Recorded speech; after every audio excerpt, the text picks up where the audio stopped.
जय हिंद। इस वीडियो में हम समझेंगे कि भूकंप कब ज़्यादा खतरनाक हो जाता है और हम लोग किस भूकंपीय जोन में आते हैं, और भूकंपीय जोन अगर हम ज़्यादा खतरनाक जोन में आते हैं तो हमें अपने घर बनवाते समय क्या क्या सावधानियां बरतनी चाहिए और किस तरह से भूकंप का पूर्वानुमान लगाकर भूकंप से होने वाली क्षति से बचा जा सकता है।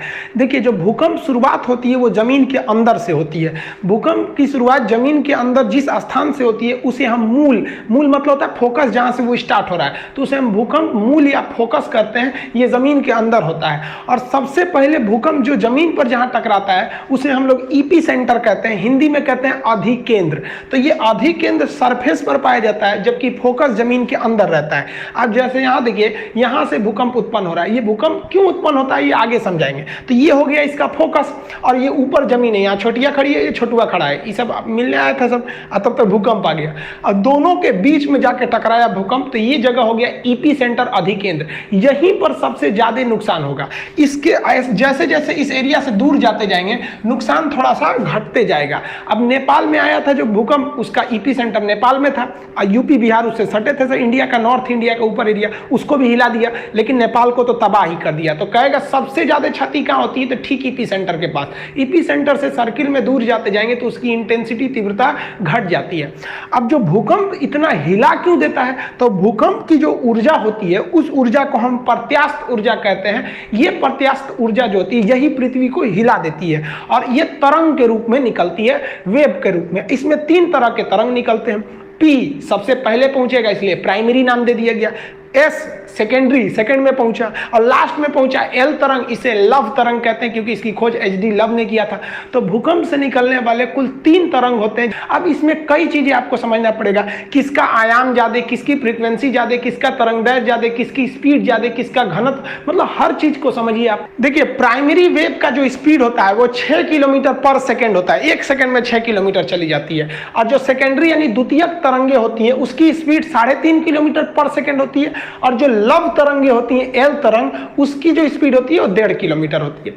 अब नुकसान सबसे ज्यादा इसी से होता है जिसका स्पीड कम होता है और सबसे कम नुकसान प्राइमरी से होता है क्योंकि स्पीड ज्यादा होती है। क्षति इससे सबसे कम होता है, इससे क्षति सबसे ज्यादा होता है। ये तो बीच वाला है तो बीच में रहेगा। अब आपके मन में आएगा इससे सबसे तेज है तो सबसे ज्यादा क्षति करना चाहिए। इसको नॉर्मल भाषा में समझिए।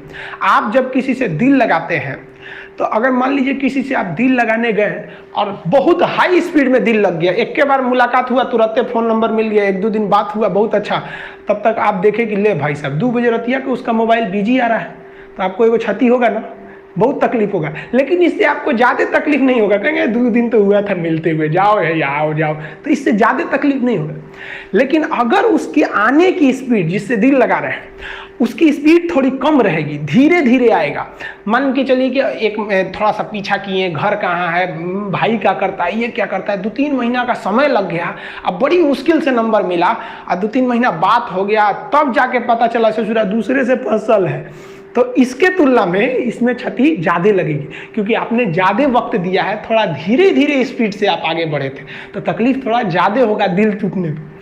अब बात करते हैं लव। 90 से पता है लव, इसकी स्पीड सबसे कम है। अब कल्पना कीजिए कि आप मैट्रिक साथ है पढ़े थे, देखते थे इधर से उधर, बात नहीं कर पाते थे, फिर इंटर भी साथ पढ़े थे, इंटर पास हो गए तो दोनों लोग तैयारी करने निकले लोग कि हम लोग तैयारी किया जाएगा। 2-3 साल का लंबा मेहनत हुआ तब जाके आप दोनों लोग में बात बनी, बहुत धीमी स्पीड से आगे बढ़े लोग और उसके बाद 2-3 साल ऐसे आप लोग में दोस्ती आगे बढ़ी और तब तक पता चला किसी दूसरे के मोटरसाइकिल पे आप घूमते देख लिए, तब जो मारेगा क्षति ना, भयानक क्षति होगा, एकदम लाइफ खराब कर देता है। यही सब गाना सुनता है सब, जग सुना सुना लागे, अरे बकलवा सब। सबसे भयानक क्षति एल तरंग से होती है, इसीलिए इसका नाम रखा गया लव। हालांकि इसकी वैज्ञानिक का नाम था लव, एचडी लव। अब समझ में आ गया ना, तो जितनी धीरे स्पीड आएगा उतने ज्यादा क्षति होगा। तो वही अच्छा है जो पहले लात खा गया और उसको ज्यादा तकलीफ नहीं होगा, और जिनको एल तरंग मारता है ना बेचारा सुसाइड कर लेता है, बकलोल होता है सब। अरे कौन कहता है पहले प्यार को भुलाया नहीं जा सकता, बस दूसरी वाली मस्त होनी चाहिए। इस सब में ज्यादा चक्कर में नहीं पड़ना चाहिए, ये सब सेकेंडरी चीज है लाइफ के। तो आप स्पीड समझ गए, जितना ज्यादा स्पीड रहेगा, आओ सनम जाओ सनम, कोई तकलीफ नहीं, धीरे धीरे आएगा तो जाएगा तो ज्यादा तकलीफ हो जाएगा। अब समझते हैं कि ये कौन कहां जा सकता है। ये ठोस, द्रव और गैस तीनों में जा सकता है। देखिए, ये गैस में तो जाएगा, मान ली हवा में भूकंप की तरंग घूम रही है तो हवा में हिला दो भाई, हवा से, उससे क्या इफेक्ट पड़ने वाला है। तो